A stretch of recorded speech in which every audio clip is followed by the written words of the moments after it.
de la terre. Il est impossible que nous revenions ce que nous nous sommes dit. Nous sommes sur le net, allez nous suivre, vous aurez l'occasion de voir. Mais continuons parce qu'on doit atterrir aujourd'hui. 2 Samuel chapitre 11. Le verset 15. Je vais lire au nom du Seigneur. Amen. Il écrivit dans cette lettre. Donc commençons par le verset 14.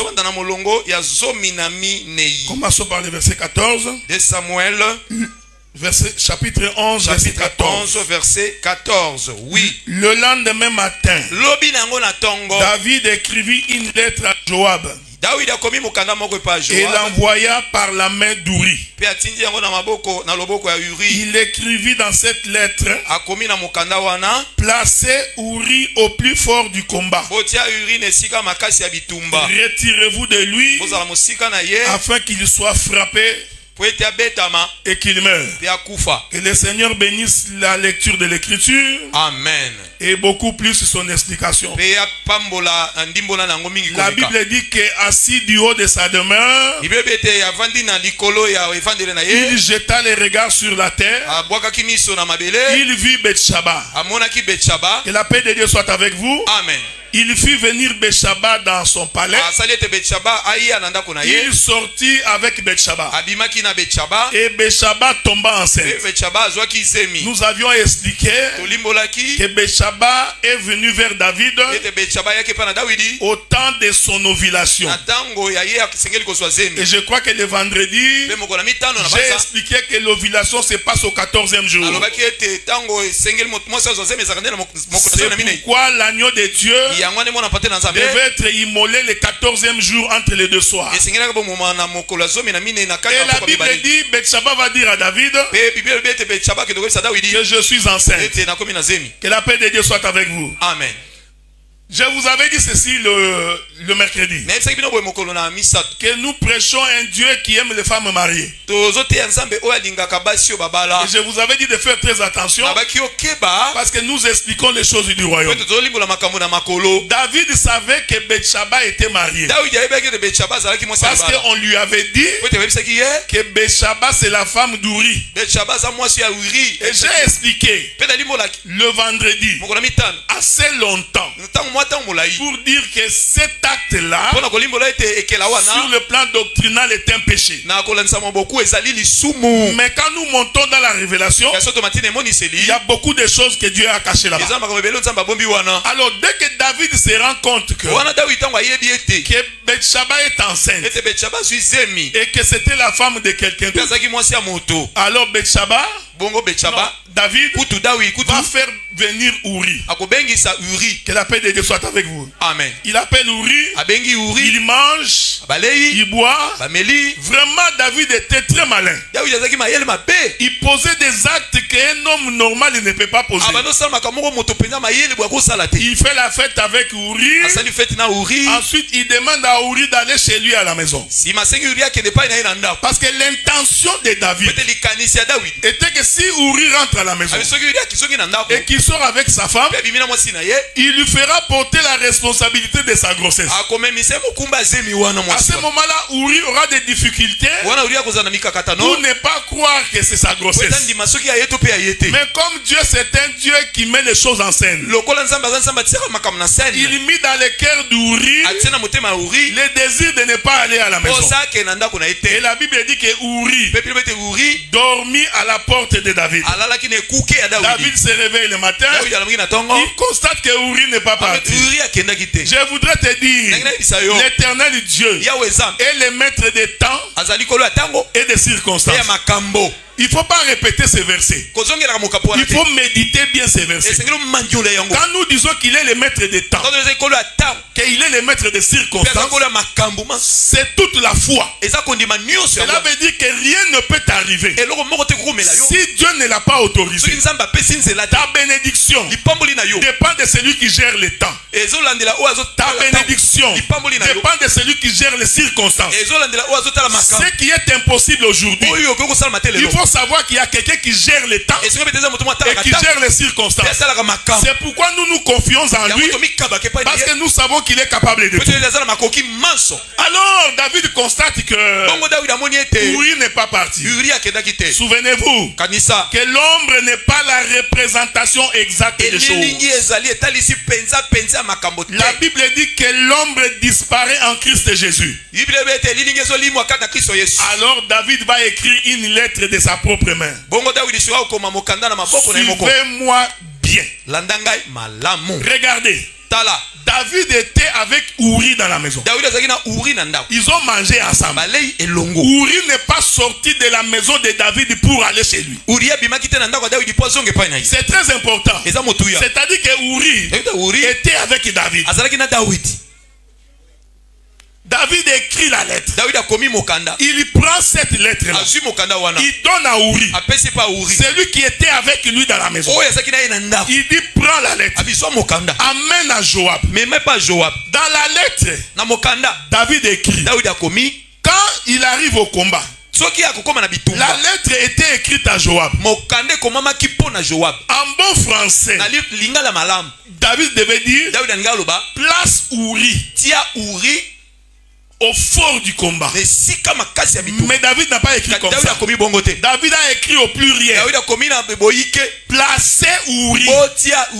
Mais la lettre est adressée à Joab. Mais les gens qui doivent placer Uri sont plusieurs. C'est ici que nous disons que l'évangile est éternel. C'est la précision de ce qui est écrit. La lettre est adressée à Joab. Il n'y a que Joab qui pouvait lire la lettre. Mais dans la lettre, David dit à Joab, prenez Uri. Vous qui êtes nombreux, placez-les. Et quand vous l'aurez placé, vous tous, vous devez vous retirer.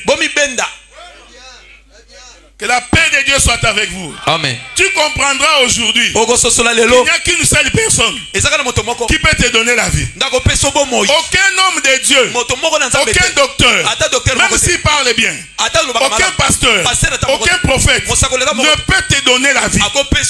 Il n'y a qu'une seule personne qui a la capacité de donner la vie. Je vais balancer la nuit plusieurs fois. Uri prend la lettre. Mais la lettre que Uri amène, dans la lettre, il était question de lui.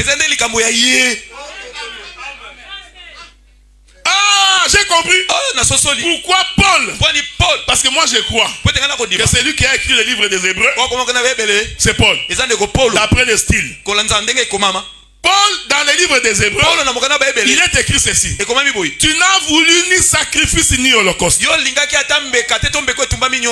m'as fait un corps. Voici, je viens. Dans le rouleau du livre, il est question de moi. On est ensemble, non? Amen. Donc, David prend la lettre. Il écrit. Il scelle la lettre.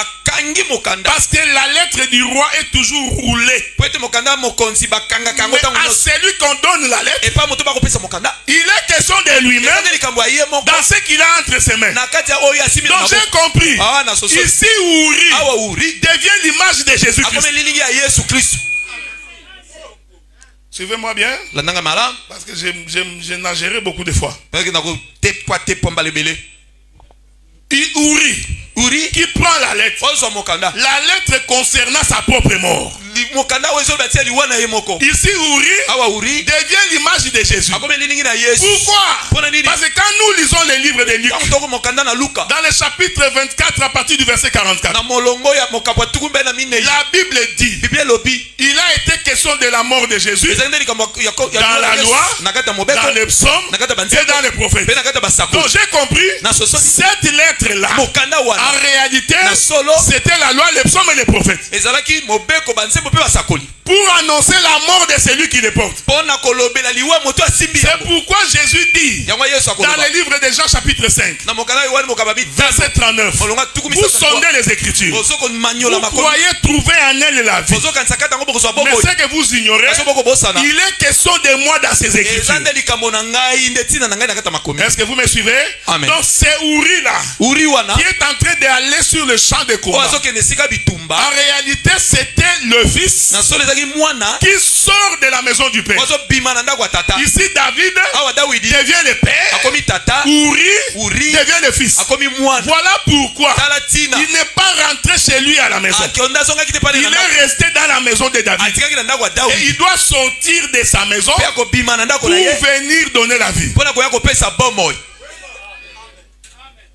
Écoutez, quand il descend, parce que le problème de Dieu, il ne peut pas prendre une femme mariée tant que cette femme-là est mariée à quelqu'un. Il est écrit dans le livre des Corinthiens. Tant qu'une femme est mariée, il est lié à son mari. Est-ce que vous me suivez? Amen. Ce que j'ai dit, il y aura beaucoup de zones d'ombre. C'est pourquoi j'essaie d'aller doucement. Lisons cette écriture-là. Je voudrais que nous puissions lire cette écriture qui est dans les livres de Corinthiens. 1 Corinthiens chapitre 7. Le verset 39. L'écriture dit ceci. Une femme est liée aussi longtemps que son mari est vivant.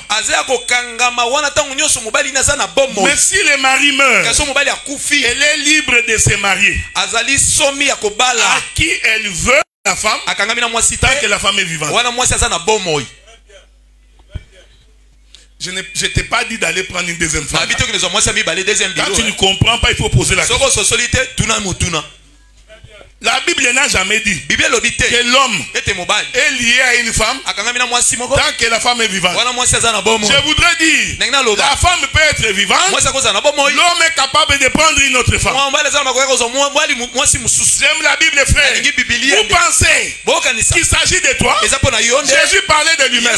Il est le seul qui pouvait garder une femme vivante et prendre une autre femme. Quelle est la femme vivante qu'il a laissée? C'est Israël. Évangile. Est-ce que vous me suivez? Amen. C'est pourquoi j'ai toujours dit, personne ne peut s'approprier l'écriture. Donc les hommes de Dieu qui s'approprient les écritures, ce sont des bandits. Ils ne comprennent pas les choses de Dieu. Les gens qui prêchent que Dieu, la Bible autorise la polygamie, comme ils ne comprennent pas les écritures, ils en font une interprétation particulière. La Bible dit, c'est à la femme d'être liée à son mari tant que le mari est vivant. Mais le mari, lui, n'est pas lié à une femme, même si la femme est vivante. Cette écriture parle de Dieu lui-même. Il voulait dire, je suis le seul, je peux abandonner une femme, je la laisse, mais moi je ne meurs pas, je vais chercher une autre femme. Et quand j'ai fini, je viens reprendre la première femme. Est-ce que vous me suivez? Amen. Dans cette écriture, Dieu parlait de lui-même.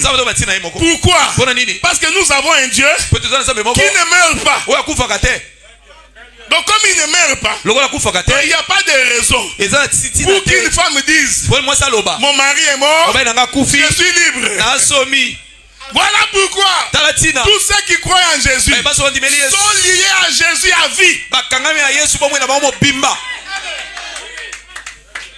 Vous voyez, frère, quand nous disons un enfant de Dieu ne peut pas se perdre, ce n'est pas une répétition des versets, c'est toute la Bible. Tant que nous sommes attachés à celui qui vit éternellement, et comme il ne peut pas mourir, nous sommes liés à lui à vie. Mais ici, le Seigneur explique beaucoup de choses. Il dit, la femme est liée à son mari tant que le mari est vivant. Pour que la femme trouve un autre mari, le mari doit mourir. Mais de quel mari ici il est question? Nous rentrons visiter Adam. Parce que Adam, c'est lui le premier mari. Est-ce que vous me suivez? Amen. Adam, c'est lui le premier mari. Dieu lui dit, le jour où tu mangeras, tu mourras. il a prédit la mort d'Adam. Suivez-moi attentivement. Or, Adam, Romain dit, c'est par lui que toute l'humanité est entrée dans le péché. En d'autres termes, Adam représente le péché qui nous liait. Je vais changer de costume. Quand vous prenez Uri, quand elle est avec sa femme, Uri devient aussi l'image d'Adam. Est-ce que vous me suivez? Amen. Parce que la Bible, c'est une question de mouvement. Il faut suivre attentivement. Tant que Uri est encore avec Bethsheba, ici, Bethsheba est lié à Uri. Uri représente le sacerdoce de la loi qui nous a amenés au péché. Mais ce sacerdoce-là, Paul dit, il est appelé à disparaître. Mais comment va-t-il disparaître? Il doit donc mourir. Est-ce qu'on est ensemble? Amen. Mais le Uri qui sort de la maison de David, faites attention, là il devient l'ombre de Christ. Bon, regardez, vous savez, quand Dieu pose ces choses, il est capable de dribbler sans que l'homme voie. Un jour, Jésus est devant les disciples. Il leur dit, je ne vous laisserai pas orphelins. Quand Jésus dit ça, je ne vous laisserai pas orphelins, il voulait leur dire, je suis votre père. Mais quelque part, on lui pose la question, mais pourquoi tes disciples mangent sans se laver les mains? Pourquoi ils ne gênent pas? Jésus répond, le jour où l'époux leur sera enlevé, ils gêneront. Il voulait dire, les disciples, c'est ma femme. Est-ce que vous me suivez? Amen. C'est pourquoi le jour où Abraham entre en Égypte, quand Abraham dit à Sarah, si on te pose la question, es-tu ma femme? Tu diras, tu es ma soeur. En réalité, Abraham n'avait pas menti. Parce que l'Écriture dit, Sarah était la soeur d'Abraham, mais n'ayant pas la même mère. Ah, j'aime la Bible. Les deux là étaient frères et sœurs. Mais l'autre avait sa maman et l'autre aussi avait sa maman. Mais ils avaient les mêmes pères. Laissez-moi dire, la maman d'Adam est sortie de l'Orient. La maman d'Ève est sortie en Occident. Répétons ça. La maman d'Abraham est sortie de l'Orient. La maman de Sarah est sortie en Occident. Je rentre dans les jardins. J'aime ce que vous chantez, non? Tout commence par les jardins. Alors nous allons démontrer que ça commence là-bas. Est-ce que vous me suivez? Quand Dieu voulut créer Adam, il prit la poussière de la terre. Je puis dire, cette terre-là, c'est la maman d'Adam.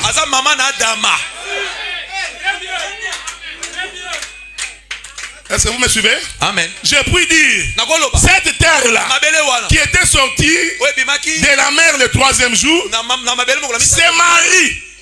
C'est Marie. Non, c'est Marie. Marie. Cette terre-là qui est sortie des eaux le 3e jour, c'est aussi Marie. Parce que Marie est de la tribu de Lévi. Tout comme la terre qui est sortie des eaux le 3e jour. C'est pourquoi Marie va donner naissance à Jésus. Or Adam, c'est l'image de Jésus. On est ensemble, non? Amen. Je vais jouer un peu ici. Mais quand Dieu voulut créer Ève, suivez-moi bien maintenant. Dieu n'a pas créé Ève en rassemblant la poussière de la terre. Qu'est-ce que Dieu fait? Il retire d'Adam, attention, une côte. Ce qu'on a retiré d'Adam, c'est juste l'os, pas la chair. On est ensemble, non? C'est important. J'avais dit ça ici mercredi. Quand Dieu retire la côte, il se déplace avec. Ce qui me prouve qu'il s'est déplacé, c'est le jour où il crée Ève. La Bible dit, Dieu amena Ève vers Adam. Donc j'ai compris, quand il a retiré la côte, il s'est déplacé. Et j'ai dit, il a fait ce déplacement vers l'Occident. Et je vous avais dit le vendredi que l'Occident, c'est la terre. Voilà pourquoi nous avons la confession que l'église se forme quand on est sur la terre. Personne ne peut faire partie d'une église du Seigneur après sa mort. Non. Tant que nous sommes sur la terre, l'église est en train de se former. Est-ce que vous me suivez? Je voudrais dire ceci. Pendant que nous prêchons ici, nous sommes en train de rassembler la chair tout autour de l'os d'Adam. Est-ce que vous me suivez? Amen. Pendant que nous prêchons, nous faisons ce que Dieu avait fait. Nous prenons l'os qui est la parole, qui est la doctrine, et tout autour de cette parole, nous tous ici nous commençons à croire. Nous commençons à former Ève. Et quand Ève sera formée, puisqu'il va être formé sur la terre, et que j'ai expliqué que la terre c'est l'Occident, il faut que Ève quitte la terre et qu'il rentre au ciel. Ce mouvement-là, c'est l'enlèvement. C'est le mouvement où Dieu prend Ève, il l'amène vers l'homme. Est-ce qu'on est ensemble, non? Amen. Ici, vous comprenez que Adam et Ève, ils ont le même père, qui est Dieu. Parce que c'est Dieu qui créa Adam, c'est Dieu qui créa Ève. Mais ils n'ont pas la même mère. Parce que ce n'est pas la même terre qui les a tous les deux produits. Donc la terre d'Ève était une terre de l'Occident, alors que la terre d'Adam était une terre de l'Orient. Bon, est-ce que tu as des difficultés encore? C'est pourquoi la Bible dit le salut vient des Juifs en Orient. C'est là qu'il est sorti. Mais nous, l'église, nous sortons de l'Occident parce que nous devons rentrer en Orient. C'est pourquoi quand Adam regarde Ève, il dit l'os de mes os, chair de ma chair. Mais naturellement, qui a donné naissance à Ève, c'est Adam. Donc Adam est le père d'Ève. Adam est le mari d'Ève. Mais il est le père quand Ève sort, mais il devient femme quand Ève rentre.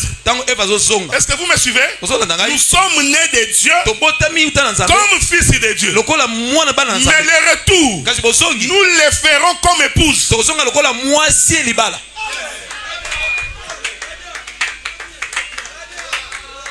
Regardez, frère.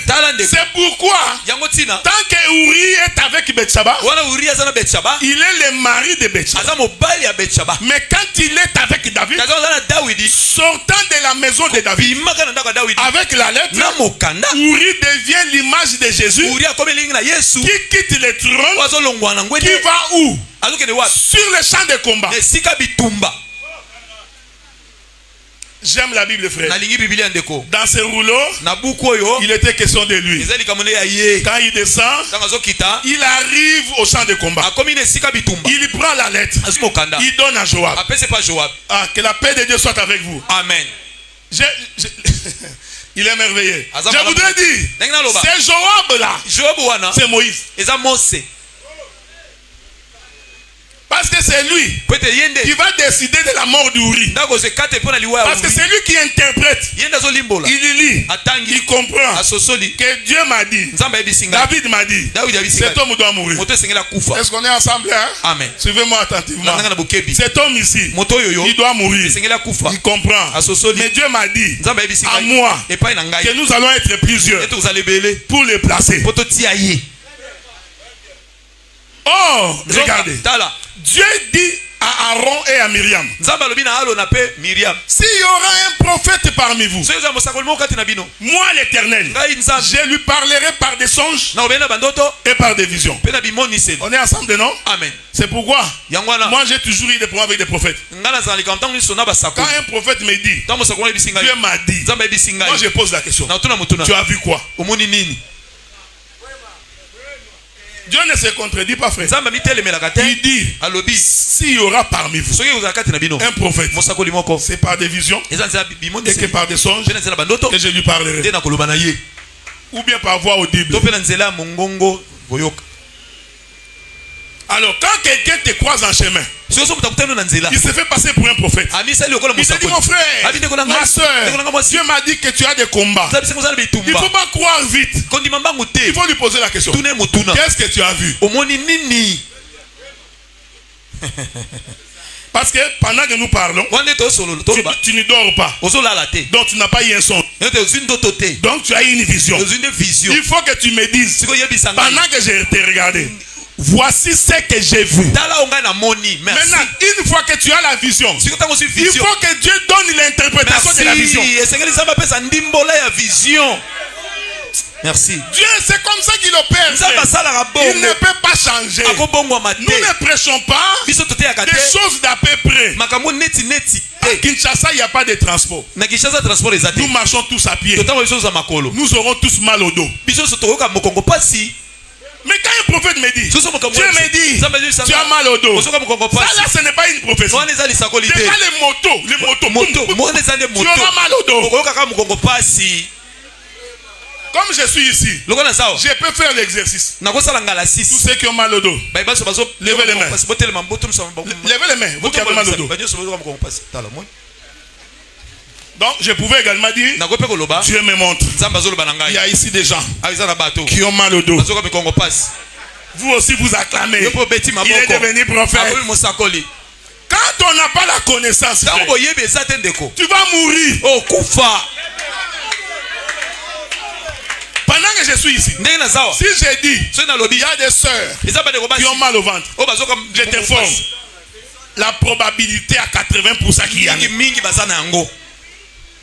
Parce qu'ils ont leur période, ils ont tout le temps mal au ventre. Donc un aventurier des prophètes, il va se mettre ici pour commencer à nous dire, Dieu me montre, il y a une femme ici qui a mal au dos. Elle sort.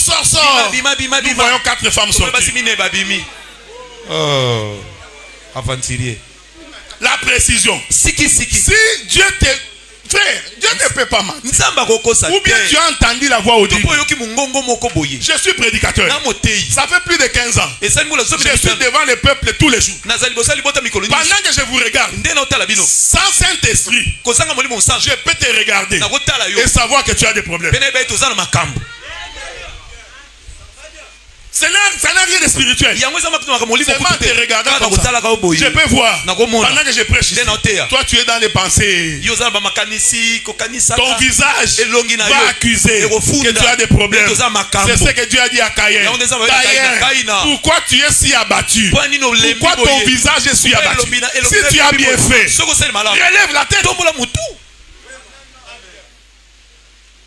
Donc arrêtez de nous tromper. Ne soyez pas emballés quand un prophète est sorti là-bas.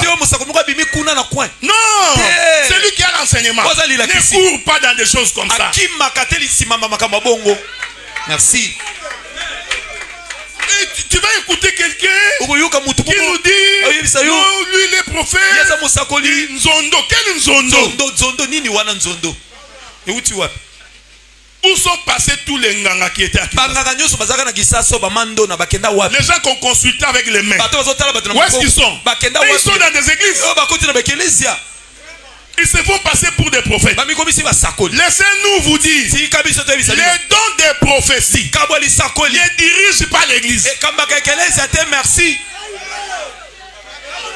Si tu as les dons, même si ton don est parfait et que tu vois bien, tu ne diriges pas l'église. L'église est dirigée par le ministère. Très bien. Si tu es ministre prophète, là nous disons oui. Mais simple don, c'est comme ça que beaucoup de gens, ayant les dons, ils se transforment en pasteur. Elle devient apôtresse. Elle devient pasteuse à cause des dons. Non. C'est une faute d'enseignement. Tu as les dons, c'est nous qui allons encadrer ces dons. Merci. Je voudrais aller à une prière. Je sais que tu as un don. Je t'appelle. J'ai dit viens avec moi. Nous allons à une prière de délivrance. Et pendant que nous prions, si tu vois quelque chose, tu m'informes d'abord. Merci. Merci. Non? Toi, tu veux dire directement pour qu'on commence à te donner des offrandes.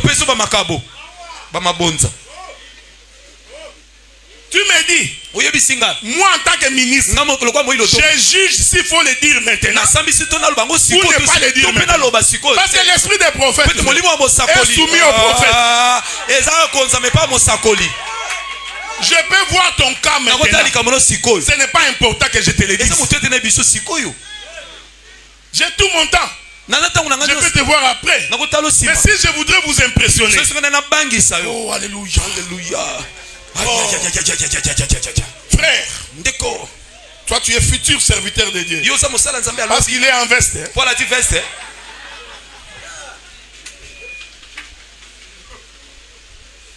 Est-ce que vous me suivez? Amen. Cela veut dire, tant que Uri était avec Betsheba, comme la Bible dit, l'homme doit dominer sur la femme.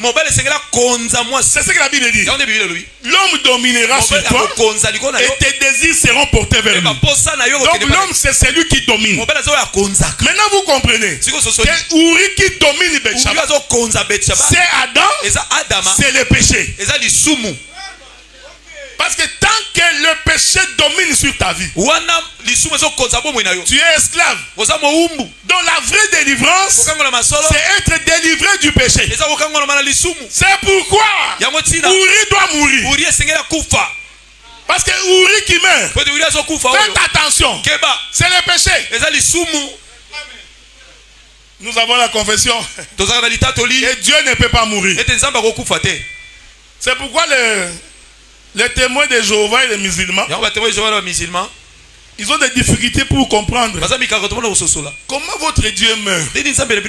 Parce qu'ils ne comprennent pas. Qu'est-ce que nous disons? Ce n'est pas Dieu en tant qu'esprit qui meurt. Hébreu dit, Dieu voulant entrer dans le monde.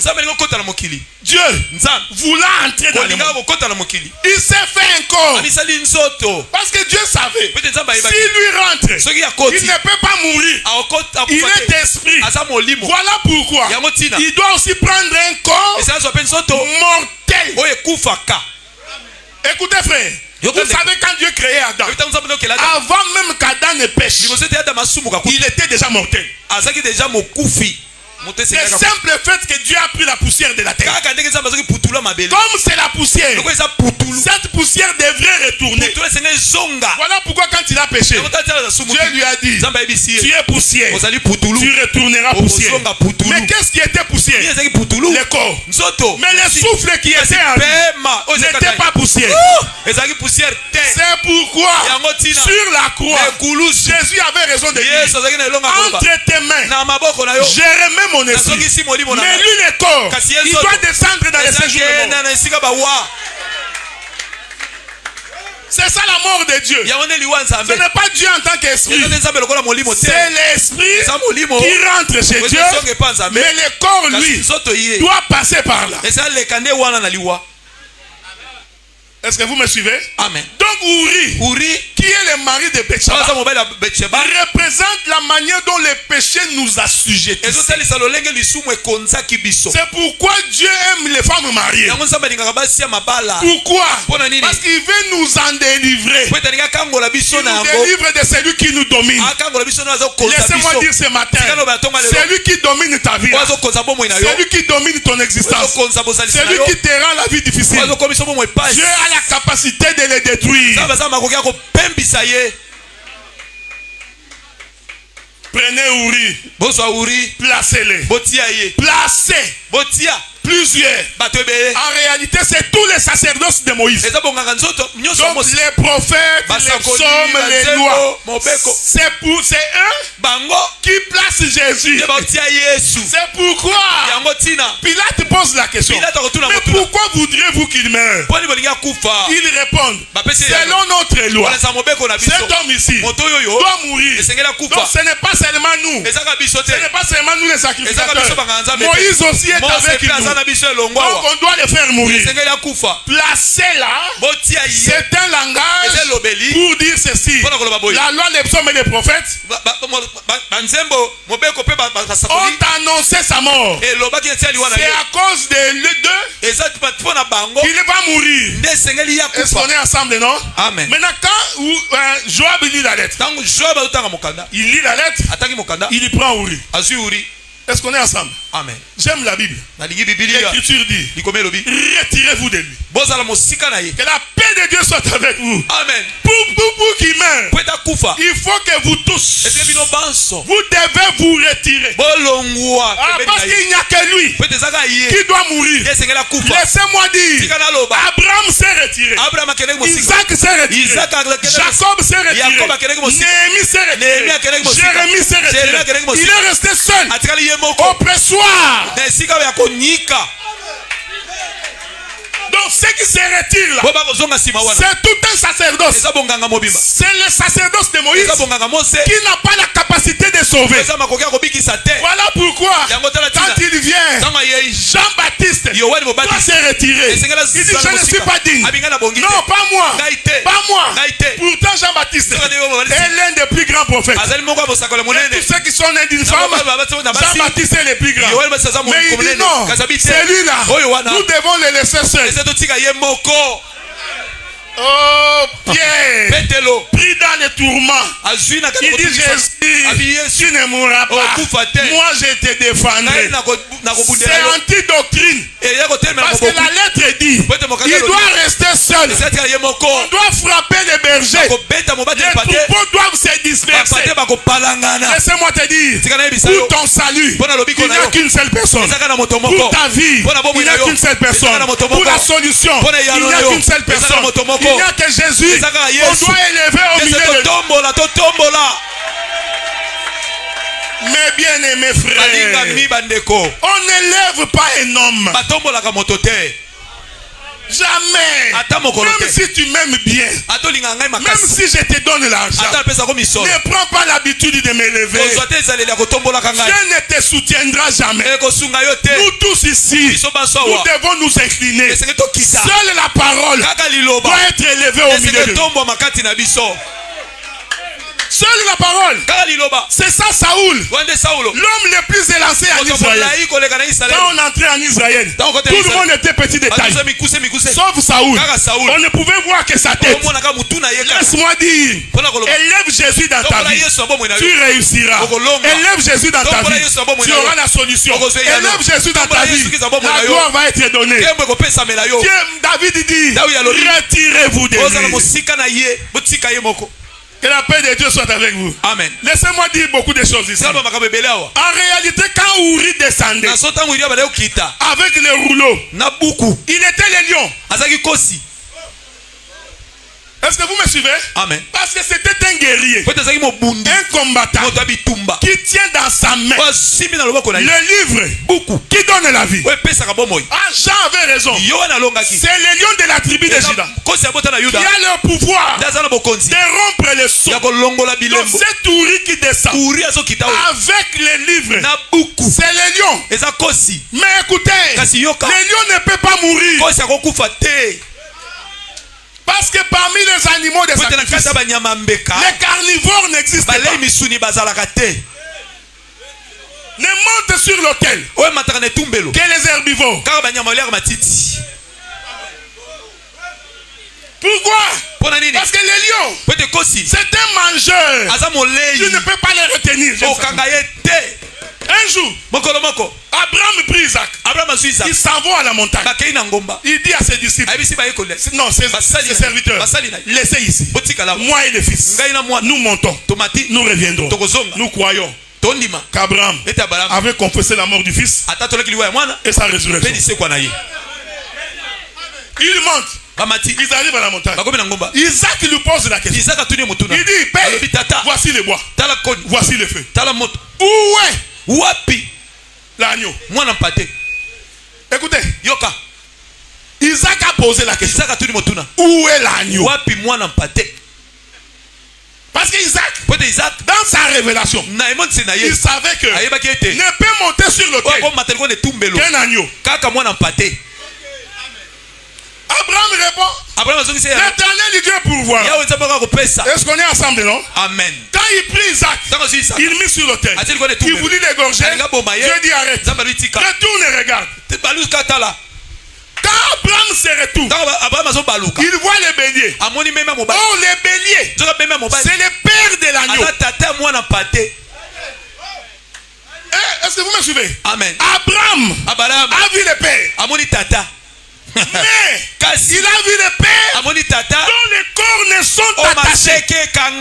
Oh, quand le père a les cornes attachées, il devient l'agneau.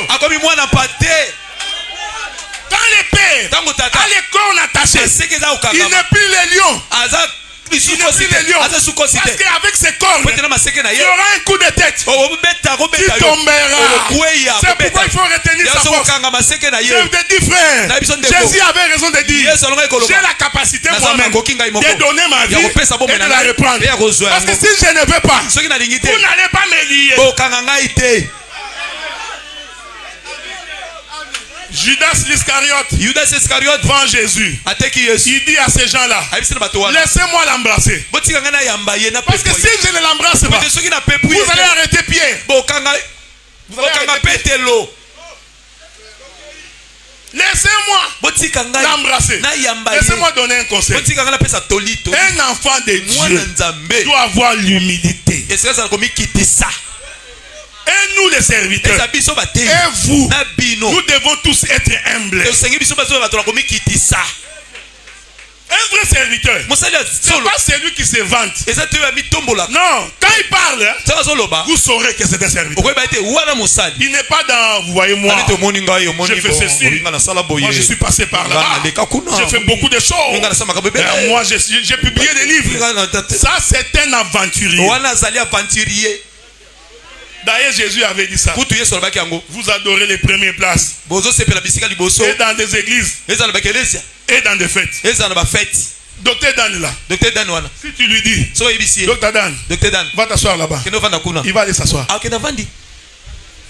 Mais pour connaître un orgueil, Docteur, va là-bas. Non. Moi, c'est ici. Pourquoi tu vas me mettre là-bas? Laissez-moi ici. Vous êtes tellement courageux. Même quand on vous invite dans la fête d'autrui. Surtout les apôtres. Apôtres, pas toi. Frère, les apôtres, ils croient qu'ils sont des super ministres. Et puis les apôtres ont tendance à croire c'est eux les garants de la doctrine. Non, c'est faux. Tu es en train de confondre les apôtres missionnaires que Jésus avait envoyés et les apôtres d'Éphésiens. Tu confonds. Tout ministre est garant de la doctrine. Tout ministre, il est garant de la doctrine.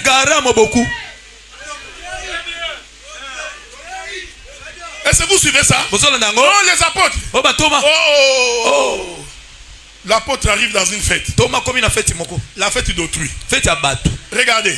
Si un frère ici s'est marié à une soeur et qu'ils organisent la fête chez eux, il faut savoir que ce frère-là, il a ses frères qui sont des païens. La soeur que tu vois là, elle a ses soeurs qui sont des païens. Ne va pas imposer ta doctrine là-bas. Oh non, tu vois frère, dans cette fête-là, il ne faut pas qu'il y ait les Beaufort. Non, c'est pas ton affaire. Viens refuser Beaufort ici. La fête d'autrui. Un papa soulard qui marie sa fille. Tu vas l'interdire. À mélancolité. Doctrine.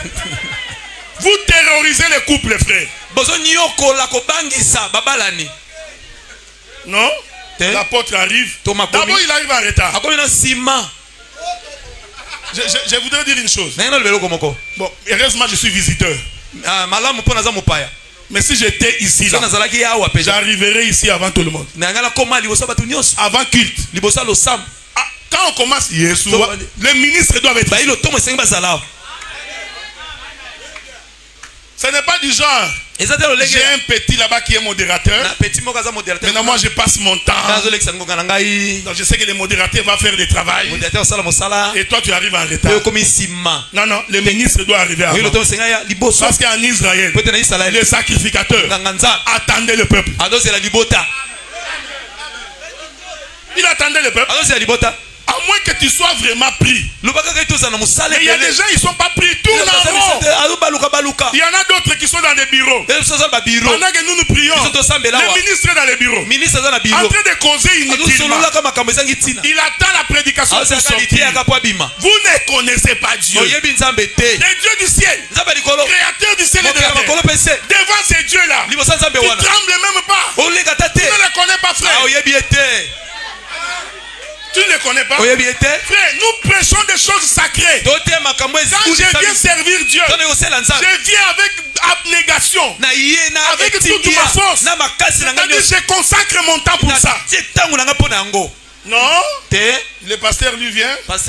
Il est en train de recevoir des gens dans des bureaux. Pendant que nous chantons, et il pose la question. Il y a déjà beaucoup de gens. Un petit modérateur. Un petit de course. Il vient comme ça. Papa, daddy, c'est pas encore plein. Fais-moi signe quand ils sont pleins. Quand c'est plein, il va sortir de son bureau. Directement du haut de la chaîne. Frère, ce sont des signes qui ne trompent pas. Vous voyez comme ça. Comprenez qu'il est sur la mauvaise pente.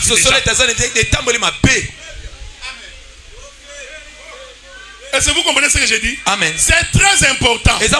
Nous faisons des choses qui ne sont pas conformes à la parole. Voilà pourquoi Uri doit d'abord mourir. C'est-à-dire, l'état du péché en nous doit mourir. Dieu ne prend pas quelqu'un qui est encore lié à son premier mari. Merci. Pour que Dieu te prenne en mariage, il faut que tu divorces avec ton premier mari. C'est ça Uri qui doit mourir. Est-ce que vous me suivez? Amen. Il se retourne, il voit les béliers. Je n'ai pas oublié là où j'étais. Il voit les béliers. Mais le bélier est attaché. Quand le bélier est attaché, c'est un agneau. C'est pourquoi Judas dit, laissez-moi l'embrasser. Parce que si je ne l'embrasse pas, vous ne le reconnaîtrez pas. Il est mélangé dans le peuple. Il est comme David qui sent l'odeur des brebis. Il vit avec les brebis. Tu as une mauvaise interprétation de 2000 coudées. Hein? Tu vois, l'homme de Dieu doit être à 2000 coudées. Tu as une mauvaise interprétation. Hein? Toi, tu crois que tu es 2000 coudées. Il faut bomber tolo.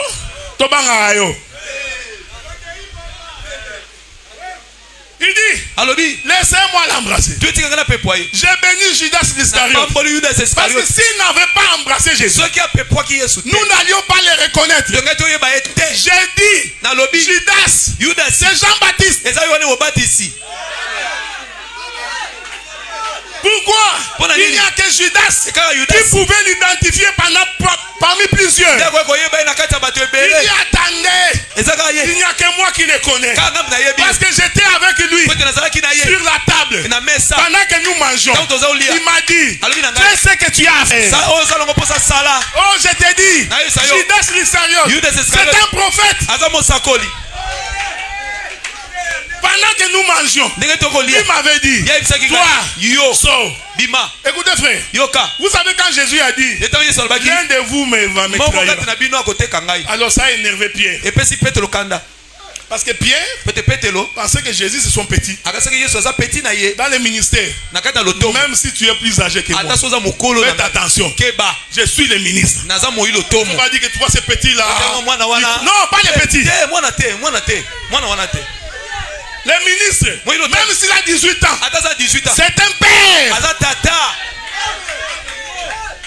Vous savez frère, hein, il y a des choses des fois que nous faisons dans ces assemblées. Quand on se moque d'un ministre de Dieu, on s'attire la malédiction. Je préfère encore que tais-toi.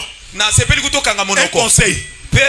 S'il y a des choses qui t'énervent sur un serviteur, je te donne un conseil. Tais-toi. Si tu veux pas, va poser la question.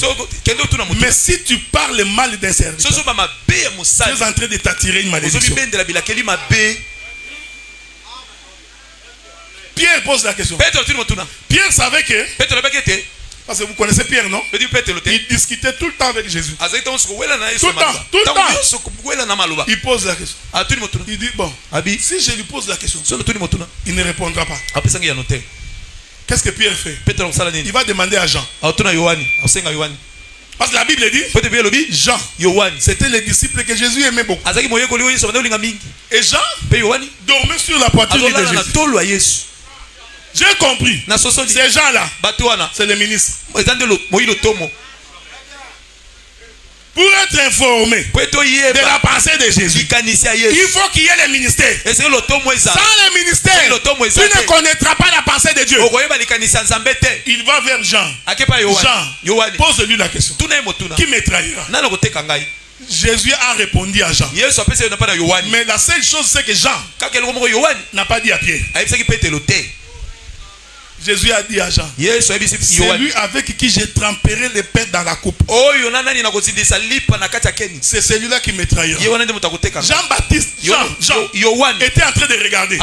Qui est celui qui trempera le pain? Il a vu Judas Iscariote tremper le pain. Jean avait la révélation que c'est cet homme ici qui trahira. Jean avait la révélation. Il savait. C'est un envoyé. Celui-là, on l'a envoyé. Mais il n'a pas dit à Pierre. Pourquoi? Parce que Pierre était l'image d'Israël à qui on a caché la révélation. C'est pourquoi la mort de Jésus. Et ils ne comprennent pas. Pour eux, c'est Jésus là, ce n'est pas le Messie. C'est normal parce que Jean ne leur avait pas dit.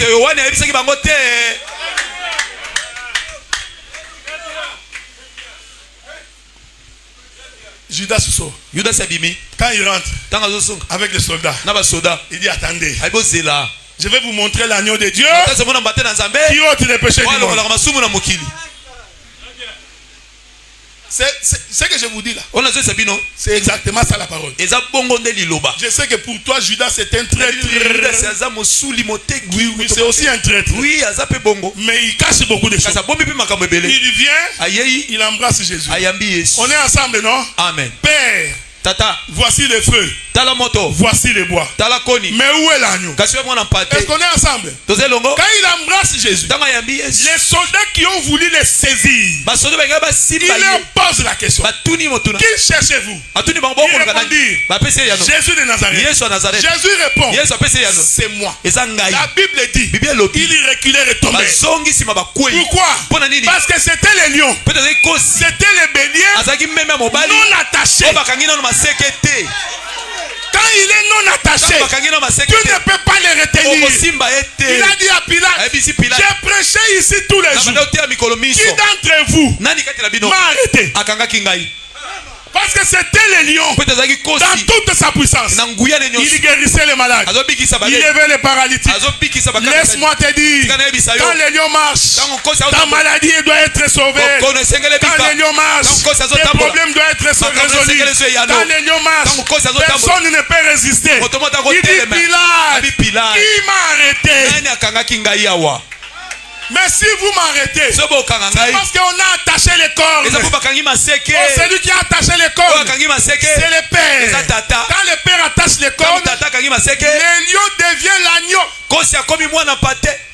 C'est pourquoi, quand on cria dans les cieux, qui est digne d'ouvrir les livres et d'en rompre les cieux, dans les cieux, sur la terre et sur la terre, il n'y a eu personne. Jean s'est mis à pleurer. L'un des veillards lui dit, il dit, regardez, les lions de la tribu de Juda. Est-ce que vous me suivez? Il dit les lions de la tribu de Juda. Lui, il est digne d'ouvrir et d'en rompre les cieux. L'écriture dit, quand Jean s'est retourné, au lieu de voir l'agneau, au lieu de voir les lions, il vit l'agneau assis sur le trône. Selon la prophétie et conformément à la parole, l'agneau ne peut pas être sur le trône. Cette chanson-là que nous chantions, à jamais il sera. L'agneau, c'est une chanson anti-doctrine. Pourquoi? Parce qu'en réalité, ne peut rester sur le trône que les lions. Maintenant, quand tu vois l'agneau sur le trône, comprends que ce trône-là devient l'autel. Est-ce que vous me suivez? Amen. J'explique Uri. C'est Uri qui descend avec le rouleau. C'est les lions. Il ne peut pas mourir. Mais quand il arrive sur le champ, l'interprétation de la lettre d'Uri fait de Uri un agneau. Maintenant qu'il est devenu agneau, nous devons tous nous retirer. Parce que Jean-Baptiste a dit, c'est lui, il n'y a que lui qui doit mourir. Et Uri Bethsheba devient libre. Voici, l'Éternel t'a marié parce qu'il t'a délivré d'Uri. Et je confirme, car la Bible dit sur la croix, l'acte dont les ordonnances nous condamnaient, qui subsistait contre nous, a été cloué à la croix. En réalité, sur la croix, ce n'est pas Jésus Seigneur qui était mort, c'est le péché qui a été crucifié. Ce n'est pas moi qui dis, c'est l'Écriture qui dit. Dieu a fait de lui péché, non pas pécheur. Dieu a fait de lui péché. Ce qui était crucifié, c'est le péché qui dominait sur nous. Une fois que cela est fait, nous sommes sauvés. On est ensemble, non? Amen. Je vais finir maintenant par un exemple. J'aime la Bible parce que nous, même les exemples, on prend dans la Bible. C'est pour nous éviter des problèmes. Oh non, papa Bernard a fait ceci. Bernard va se fâcher.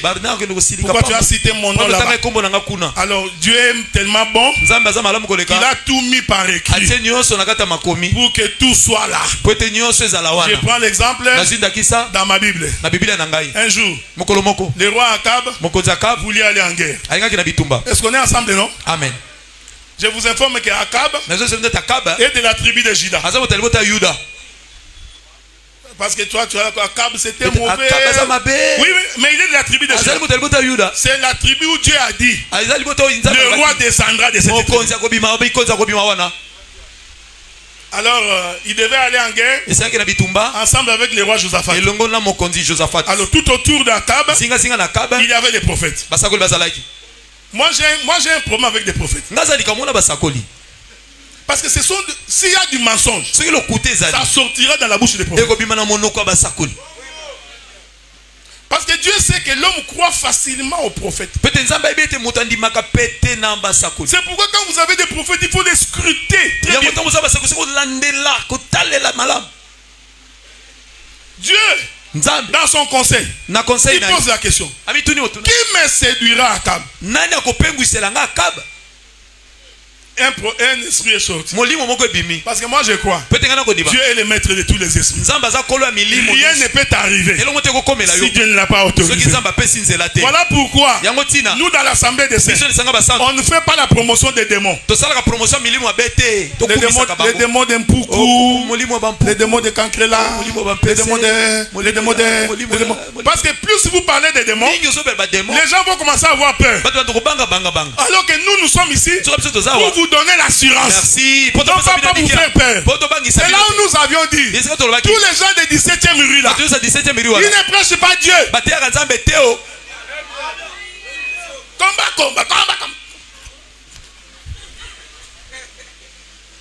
Ta maman. T'as donné naissance. T'as élevé. T'as nourri. Il t'a pas mangé. Tu vas dans une église. On te dit que ta maman est sorcière. Tu t'en fous. Si ma maman est sorcière, il ne peut pas me bouffer tant que Dieu est avec moi. Je n'ai même pas besoin de savoir ça. Merci. Pourquoi je dois savoir? Quel est l'intérêt que Dieu te révèle que ta femme est sorcière? Si tu as Dieu, je disais à un frère, si tu as épousé une sorcière, tu vivras avec elle. Ne viens pas nous dire, je vais divorcer. Ma femme est sorcière. Ça va nous poser un problème. C'est que toi tu n'as pas Dieu. Donc toi, tu as perdu une sorcière. Dieu n'est pas avec toi. Mais si tu épouses une sorcière, gloire soit rendue à Dieu. Parce que tu seras un bon homme qui prie beaucoup. Tu seras un bon intercesseur. Dieu t'a mis ça là à côté pour que tu apprennes à prier. Si tu viens nous dire, je vais divorcer parce qu'elle est sorcière, nous allons te dire non, nous allons te chasser. Bien-aimé frère, toi, tu as le Dieu créateur du ciel. C'est Dieu puissant. Il est possible que vous ne connaissez pas ce que vous êtes. Mais si tu connais les dieux, écoutez frère, le roi a posé la question à Meshach, Shadrach et Abednego. Je verrai quel est ce Dieu qui viendra vous délivrer entre mes mains. Écoutez la réponse de ces gens. Oh roi, vis à jamais. En ce qui concerne comment nous serons sauvés, nous n'avons pas besoin de discuter avec toi. Frère, pour ce qui est du salut, de la délivrance, on ne discute pas avec les démons. On ne s'explique pas. Ils ont dit au roi, ça là, on n'a pas besoin. Nous savons que nous ne mourrons pas. J'ai dit, tu ne mourras pas. Parce que l'Éternel est avec toi. Que les hommes disent, que les hommes racontent, que ta tante dise, si l'Éternel est avec toi, les mêmes qui t'ont plongé, ils vont te voir comment tu vas sortir. Et ils vont se poser la question, comment il est sorti, par quel chemin il est passé. Laissez-moi dire ça ce matin. Pharaon croyait qu'il a eu Israël. Quand il a vu la mer rouge, Pharaon était déterminé. Il dit c'est fini pour ce peuple, je vais les exterminer. Il a oublié qu'ils ont un Dieu qui crée les chemins là où il n'y en a pas. Frère, là où il n'y a pas d'espérance, Dieu est capable de créer une espérance. Quand on te regarde, on dit comment c'est possible. C'est une famille pauvre. Comment il va aller aux États-Unis? Par quel chemin? Je te dis, Dieu va ouvrir un chemin que personne ne verra. Parce qu'il est le Dieu puissant et il est le Dieu vivant. Ne te décourage pas. Et la foi en Jésus, tu avanceras. Parce que l'Éternel est vivant. Écoutez.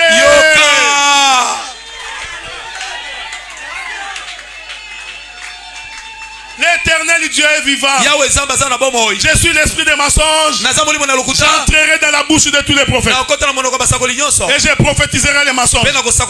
Ils vont prophétiser. Tout le monde dit, oh Akab, va et tu remporteras la guerre. Le roi Josaphat il regarde. Il dit non. Pourquoi tous parlent de la même manière? Bien aimé, la voix de Dieu n'est pas dans la majorité. La voix de Dieu est dans ce que Dieu a dit. Même si tout le monde dit A, si tu as Dieu et que tu dis B, c'est toi qui es dans la vérité. Le roi dit, non, il y a quelqu'un ici, Michel, lui ne dit jamais le bien me concernant. Un vrai prophète ne dit pas des choses pour faire plaisir aux gens. Il dit ce que Dieu a dit. Frère, quand nous prêchons, nous ne disons que ce que Dieu a dit. Ce n'est pas nous, c'est que Dieu a dit. On appelle un prophète, on appelle un autre évangéliste. Un évangéliste. Parce que l'évangéliste, dans les églises de réveil, c'est les petits meetings là de pasteur. Il dit, toi évangéliste, va appeler Michel. L'évangéliste va. Il trouve Michel. Il dit, Michel, le roi veut te voir. Pendant qu'ils se mettent en chemin, l'évangéliste, les faux, exhorte les vrais. Le monde en envers. Les vrais, les faux, commence à exhorter les vrais. Là-bas, tout le monde a dit, le roi va remporter. En réalité, pourquoi il disait ça? Parce qu'il mangeait à la table du roi. Il leur donnait de l'argent. Cet esprit-là n'a pas commencé aujourd'hui. C'est depuis. Ils arrivent là-bas.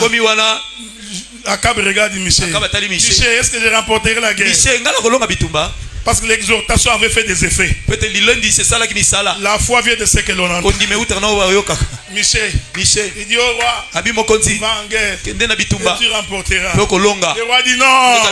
Michel, je te connais. Ah, moi j'ai toujours aimé ça. Tandis de toi, on te connaît. Toi, tu n'es pas dans ces choses. Ça, ce n'est pas toi. Le roi dit non, ce n'est pas toi, Michel. Ah, Michel lève les regards. Il crie, j'ai vu sur une montagne Israël dispersé. Je t'avais dit non. Il ne dit jamais les biens me concernent. Prenez-les, mettez-les en prison. Quand je reviendrai, je m'occuperai de lui. Et la paix de Dieu soit avec vous. Amen. C'est Akab qui veut descendre sur le champ de combat. J'ai dit, cet Akab-là, c'est Uri. Avec son livre, il doit descendre. Il est le roi. Il descend dans les combats. Mais écoutez, le roi ne peut pas mourir. Parce que même en Israël, si tu tires le roi et que tu le manques, ta famille est exterminée. On tuera ton père, ta mère. Vous voyez quand les présidents africains font des coups d'état, quand ils rasent tout le monde, ça n'a pas commencé par eux. Ça a commencé depuis.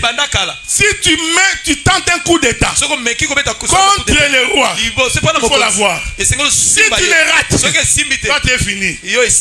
Akab, il a commis l'imprudence selon lui. Mais en réalité, il était en train d'accomplir la prophétie.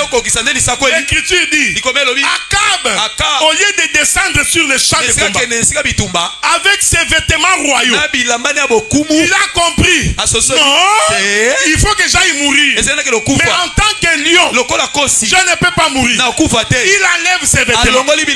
J'ai rejoint Philippiens chapitre 2. Lui qui était égal avec Dieu n'a considéré d'être égal avec Dieu. C'est dépouillé lui-même. Il a pris la condition d'humain. Quand Akab descendait, il est descendu comme un simple homme, comme un simple soldat. Oh, tout le monde se retire. Tout le monde se retire. Un soldat prend la flèche. Il vise.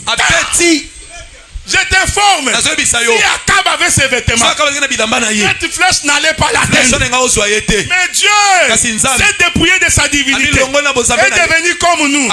C'est pourquoi il est mort, pour que nous soyons sauvés. La flèche atteint Akab. Tout le monde comprend que Akab va mourir. Que la paix de Dieu soit avec vous. Amen. La Bible dit, on prit le cadavre d'Akab, on l'attache en un char. Ah, Élisée, quand il regarde Élie, il dit Père, char de l'Éternel. J'ai compris que les chars là, c'est les ministres.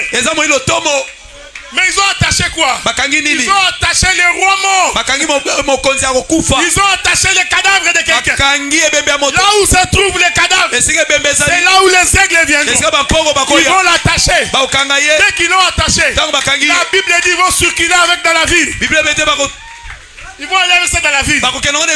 Et j'aime la précision de l'écriture. La Bible dit, les chiens sont venus pour lécher le sang d'Akab.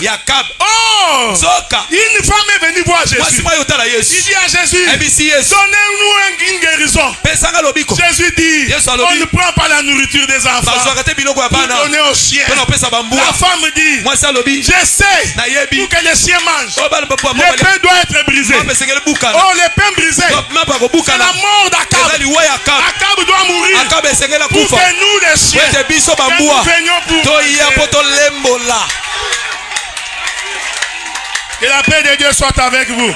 Amen. Que l'éternel Dieu du ciel vous bénisse. Amen. Que la main de Dieu soit avec vous. Amen. Nous allons nous mettre debout et acclamer le Seigneur. On acclame le roi des rois.